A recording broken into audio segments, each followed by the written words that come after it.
बदतमीज। प्रीति तू तेरे जूते कहाँ हैं? एक खाली झोला लेके जा रही है भीख खाली मांगने। झोला। दे, दे, दे। ये 2 लाख का आईफोन, ये 1.5 लाख का आईफोन। हमारी शादी ना अब ले ले। तुझे ना ऐसे ही दे रहे हैं। सोच 1 मिनट के अंदर अमीर हो गई तो रईस, पर तेरी इतनी औकात नहीं।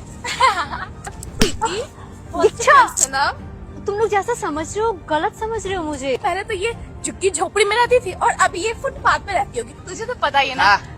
खड़ी कर इसको, खड़ी कर, बदतमीज। सैम बहुत हुआ। जिस मॉल में शॉपिंग करने जा रहे हो ना उसकी ऑनर मैं ही हूँ। क्या? वर्धमान मॉल के नीचे मेरे नाम भी लिखे हुए हैं। Presented by- तुम लोगों ने बताने का मौका ही नहीं दिया मुझे। तुम नंगे पैर थे, ऐसा क्यों? नंगे पैर का रीजन है सैम। भूख लग रही है भगवान। ये लो, ये सारे ले लो, कोई बात नहीं, ये लो। अब समझ आ गया तुम दोनों को? हमें माफ कर दो प्रीति, हमने तुम्हें कितना गलत बोला। तुमने तो किसी बेचारे की मदद करी।